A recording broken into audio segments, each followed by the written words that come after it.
Bonjour.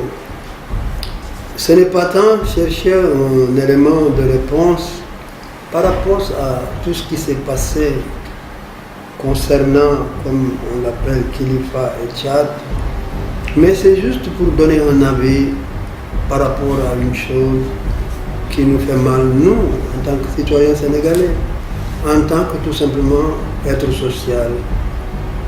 J'ai eu à écouter Bob Marley et le reggae aujourd'hui est monté au plus haut sommet dès lors que l'ONU en a fait un instrument ou un élément de propagation de paix. Avant cela, j'ai écouté Elvis Presley dans son rôle. Plus près de nous, j'ai écouté Didier Abadi, j'ai écouté Alpha Blondy, j'ai écouté tant d'autres musiciens. Mais ce que je retiens par rapport à ces gens, c'est qu'en réalité, ils ont fait de leur musique un instrument de développement, un instrument social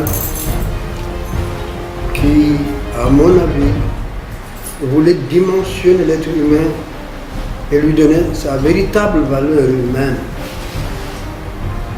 Ce que j'ai entendu ces jours-ci me fait un peu mal en tant qu'être humain, en tant que Sénégalais et tout simplement en tant que citoyen d'un pays qui quand même est porteur d'espoir depuis l'avènement du président Macky Sall. Porteur d'espoir dans tous les secteurs. Porteur d'espoir parce que celui-là qui est à la tête de ce pays nous donne un exemple de développeur difficilement atteignable ailleurs. Il y met son âme, il y met son cœur.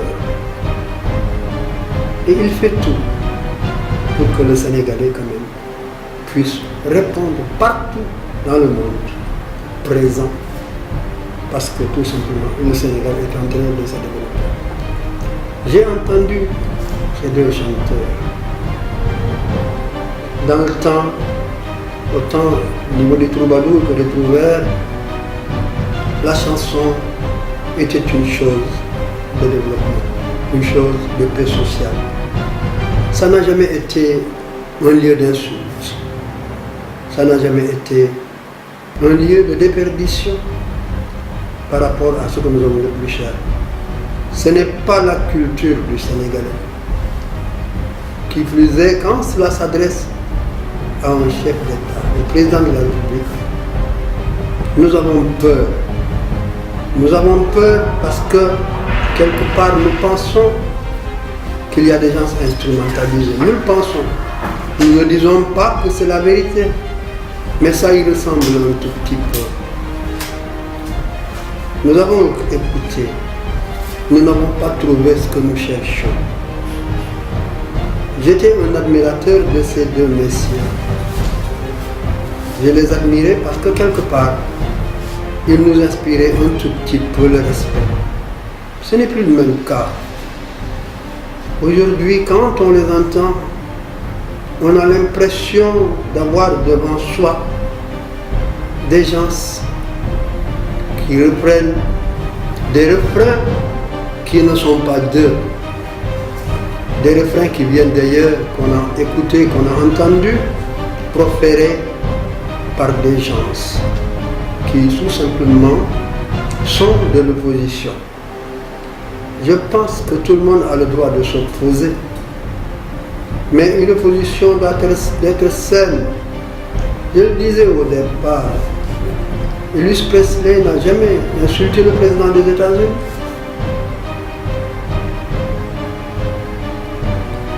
Bob Marley n'a jamais insulté le président de la Jamaïque. Mais plus près d'Didier Abadi n'a jamais insulté le président du Sénégal. Ailleurs, Alpha Blondy n'a jamais insulté le président de la Côte d'Ivoire. Pourquoi alors aujourd'hui, des Sénégalais comme nous autres, quand même, qui doivent en principe se prévaloir de la culture sénégalaise, mais qui aujourd'hui sont réduits à une dimension si moindre qu'on ne le reconnaîtrait plus. Je suis vraiment désolé. Désolé parce que je ne m'attendais pas à cela d'eux.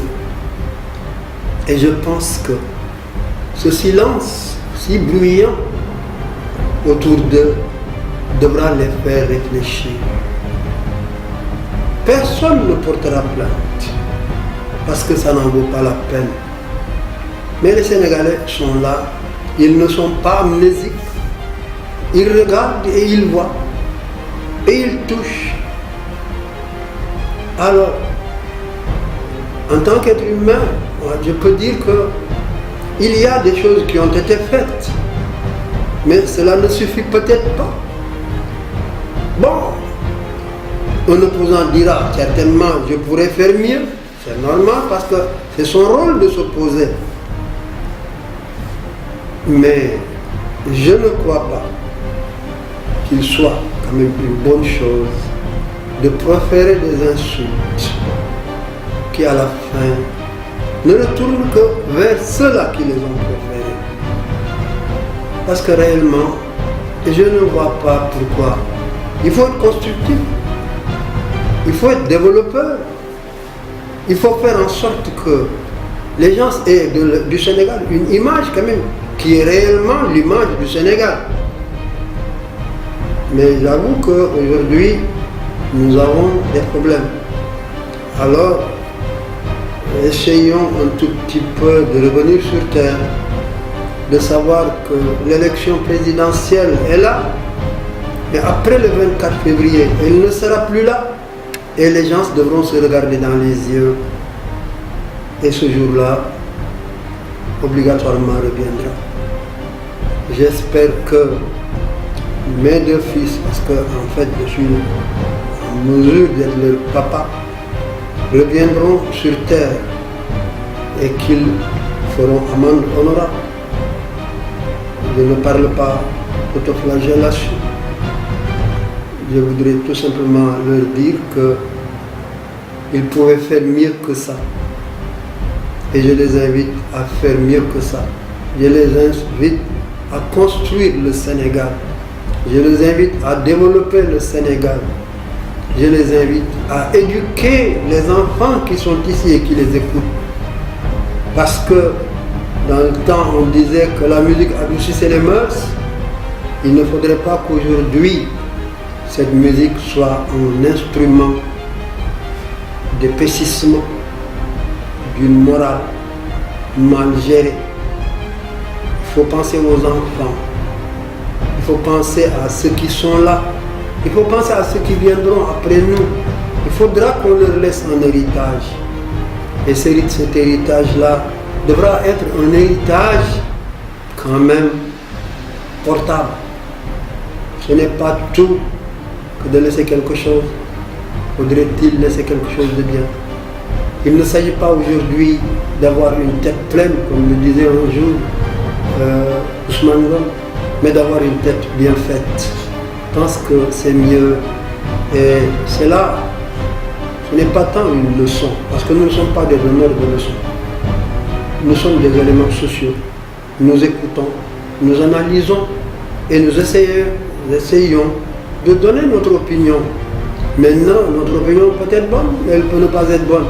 Mais en tout cas, elle est là, à la portée de tout un chacun. Et elle est là justement pour que, en tout cas, notre vouloir aujourd'hui, ce à quoi nous aspirons, c'est que, quelque part, les Sénégalais comprennent que quand même, le président de la République qui est là, est en train de travailler. Nous le savons. Il travaille. Il n'a pas besoin de parler, il n'a pas besoin de crier. Nous constatons. Et j'ai entendu quelqu'un dire l'autre jour que les bourses de 25 000 francs de sécurité familiale ne constituent rien du tout aux yeux. Mais au moins lui, il y a pensé. D'autres étaient là, ils n'ont jamais pensé à donner quelque chose à ces gens-là qui mendient tout le temps. Lui, il y a pensé, il l'a fait. Que cela suffise ou que cela ne suffise pas, En tout cas, le fait est là et indéniable. Il construit, tout le monde le sait. Aujourd'hui, personne ne dira qu'il ne construit pas. Maintenant, ceux qui s'opposent diront toujours que bon, il n'y a pas assez, on pourra faire mieux, je l'ai dit au départ. Mais qu'ils reconnaissent quand même qu'il est en train de travailler. Moi, je pense que c'est plutôt cela. Voilà le message que je voulais passer. Et je pense que ce message, en tout cas, sera compris par ceux-là à qui il est adressé, tout simplement parce que c'est du très fond de nous-mêmes que nous l'avons puisé pour quand même apporter la paix, la concorde et le calme dans notre cher Sénégal. Voilà ce que j'avais à dire par rapport à cela. Bismillah ar-Rahman ar-Rahim. Wa sallallahu ala sayyidina Muhammad wa sallam. Assalamu alaikum mbokk yi, ñi ngi nuyu ñëpp di ziar ñëpp ci wàllu xaq di métit lool ay jëf yoo xam ni dañu ko dégg mu nekk yoo xam ni xaw nañoo jaaxal parce que fa mu jóge ñun ñi néguñu ko fa woon. damay faral di wax ni ñu ngi bëgg am ay fan si àddina déglu nañu kii nga xam ni moo nekkoon Elvis Presley nekk États-Unis, déglu Bob Marley fële sa Jamaïque, déglu Alpha Blondy fële si Côte d'Ivoire, déglu DJ Abadi fii si Sénégal ak ñeneen ak ñu dul ñooñu. Mais tey jii dañu jël reggae yóbbu ko Nations Unies mu nekk instrument développement mais instrument social pour defar doomu adama.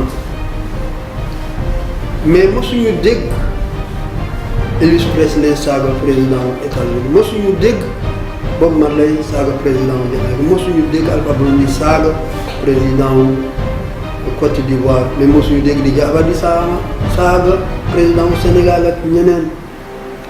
Dafa amoon ay xale yu xam ni ñun dañ leen jàpp woon ay doom weg leen respecté leen, kenn ki di kilifa kenn ki di caat. dama daan wax toujours nii wax dëgg yàlla nii war na leen encouragé, mais dama gis tey jii ñu jël yoon boo xam ni yaakaaruma ni yoon bu baax la, parce que musique li mu daan def mooy éduquer doomu adama, mooy wone yoon yoo xam ne buñ fa jaaree defar réew, wone foo xam ni bu fa xale yi jaaree daañu mën yaru, daañu mën jàng, daañu mën def lu baax. wante bu fekkee ni dañ koy jël mu nekk alal yoo xam ni saaga waay la, rawatina nag ñuy saaga ka nga xam ni moo nekk sa bopp réew ma di ko wax ay kàddu yoo xam ni wax dëgg yàlla làmmiñ sax rus na di ko tudd. yaakaar naa ni ku def loolu war nga seetaat sa bopp.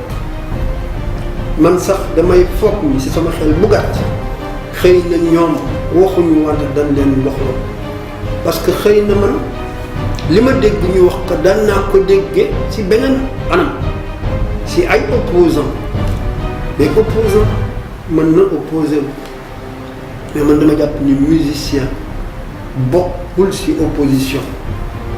Musicien dafa nekk élément régulateur boo xam ni bu ay amee mu indi jàmm, bu ñàkk déggoo amee mu indi déggoo.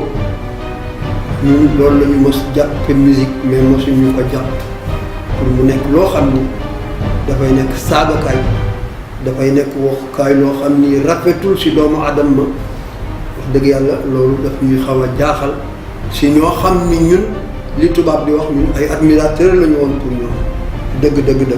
parce que waxtu moo leen daan déglu man dama daan leen wax nit ñi war nañ leen dooleel, war nañ leen encourager ndax ñu mën dem sori. wante tey jii yàlla xam nañu jaaxle am na si man, mais am na si sénégalais yu bëree bëri parce que nag am na ay kàddu yoo xam ni warul génn si gémmiñu doomu adama, rawatina nag si ay góor, parce que pour ñun ñëpp góor lañu ba waxtu boo xamee ni def nga yëfu góor rek. kon dama leen di ñaan ñu seetaat seen bopp, xoolaat seen bopp. benn doomu adama mënul wax ni ci deful dara, waru ko wax.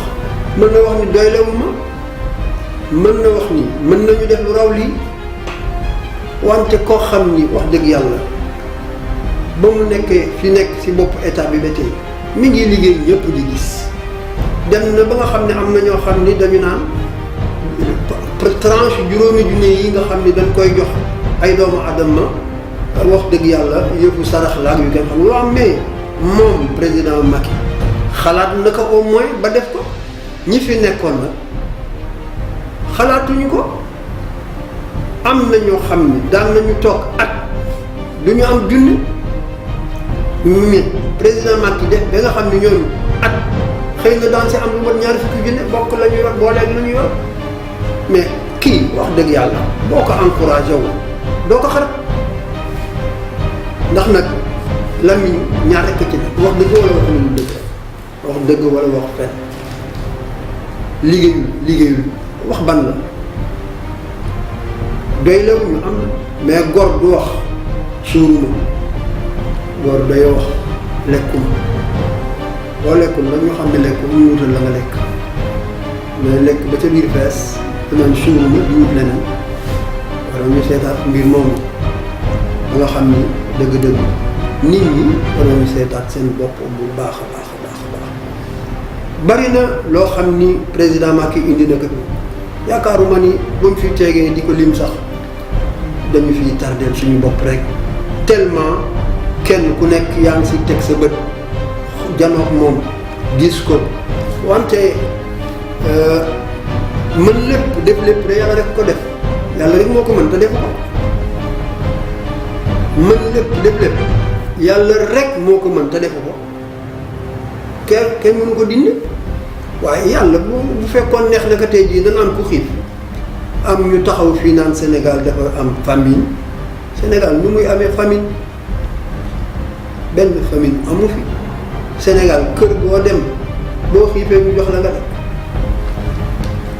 boo maree ñu jox la nga naan nañu bàyyi ay kàddu yoo xam ni dafay xajamal li nga xam ni mooy cere yi nañu opposé wu mais nañu opposé boo xam opposition boo xam ni dafay nekk luy tabax dafay nekk luy construire wante opposé wu rek pour opposé na di wax ay kàddu yu ñaaw si ay doomu adama ah xaw ma pour lan la xam nga doomu adama bi am solo tey jii mooy kii nga xam ni sa njëlbéenam amul dara wante fitam courage am njàngam jëfam def ko ba mu taxaw ci état ci kanamu état je pense que loolu mooy courage loolu moo am solo wante koo xam ne dafa judd fekk bàyyam yàlla jox ko wërsëg maamam yàlla jox ko wërsëg mu def fab wërsëg boobu di ko bund xataale doomu adama yaakaaruma ne loolu moo am fayda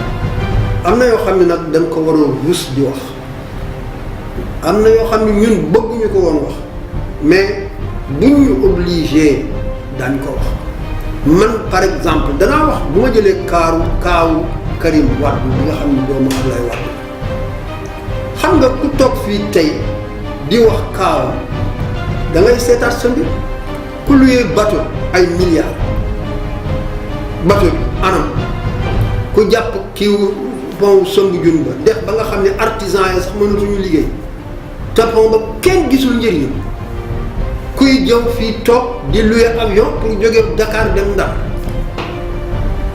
mais louer hôtel ak juróom-ñaari nit fab fukki téeméeri nekk tëb ko mais après kooku ñu naan lan mais il faut que nit ñi aussi ñu wax leen li nga xam ni moo am c'est que boo waxee ñu wax da ngay lool boo waxul ñu ne waroon nga wax dafay mel ni mbaamu Youssou Ndour baa nga waaja rek bu yéegee si mbaam ñu ne amul yërmande bu wàccee dox mu ni dox la nañu seetaat mbir yi ba nga xam ni wax dëgg yàlla lenn lu nekk dañ koy teg place ba mu war a tegu loolu moo gën contre Macky Sall kenn waxul bu kenn contre Macky Sall mais nag jàpp leen ni Sénégalais la comme yéen nit la comme yéen mais respecté leen ko waxante leen seen biir dëgg ah ku am idée bu baax génne ko ñu développé Sénégal ñun ñëpp parce que Sénégal yu ñëpp la y a beaucoup de choses yoo xam ni ñi ngi fii ñi ngi janoog moom guddi ak bëccëg nañu seetaat mbir yi gis naa si kenn ku ne Macky Sall dafa trahir Serigne Touba. xam nga nit ñi wax dëgg yàlla war nañu seetaat lu ñuy wax quoi parce que wax jooju d'abord dafa ñaaw ba nga xam ni warul sax génn si làmmiñ maa ngi jégalu sax ci li ma ko wax mais nañu seetaat affaire yi bu baax a baax a baax a baax parce que nag dëgg-dëgg moom la muy def ma ngi koy def waa Touba xam nañu la muy def moom ma ngi koy def ba réew si coow mais wut électorat tax ba ngay waxal doomu adama loo xam ni jekkul si der baaxul si moom mais rafetul. ñun xam nañ ni électorat wu Touba am na solo bu baax a baax a baax mais warul tax ñun ñuy dem di yàq deru benn doomu adama si loo xam ni dara du ci dëgg ay waxu bolu puy de rek la amul benn solo nañu jàpp li nga xam ni moom la ñu am muy Sénégal ñu développé ko vraiment moo ëpp solo que ñuy dem fale di wax ay kaddu yoo xam ni ay kaddu yoo xam ni jullit waru ko wax nit ku baax waru ko waxuma sax jullit mais képp koo xam ni gëm nga rek te dëkk ci dëkk bi waroo ko wax parce que ñun ñëpp benn yàlla bi la ñu gëm et que léegi dëgg yàlla nañu liggéey élection mi ngi ñëw la yàlla décidé moom ci boppam décidé na ko ba pare mais buñ si ñaaw jarul ñi si ñaaw ñun daañu ñaan nag ki nga xam ni moom la ñu àndal yàlla gañaloo ko mais yàlla la muy décidé moom décidé na ko yàlla nañu yàlla defal taw feex ba nga xam ni yàlla nañu yàlla yóbbu le 24 février incha allahu taala bu ñu defee le 24 février ba mu jeex nit ñi toog daal di dal kenn bañ nekk noonu kenn mën nga nekk adversaire ñun suñu waajur dañ daan politique mais bañu daan politique dañu daan def loo xam ni wax dëgg yàlla day rafetal kenn ku nekk da ngay bokk sa parti bu añ jotee kenn si ñoom invité leen kii bokk BDS kii bokk SFIO kii bokk feneen ñu dem añi si benn kër loolu lañu daan xam mais leneen lu dul loolu ñun xamuñu ko yal na yàlla defal tawfiq asalaamaaleykum wa rahmatullah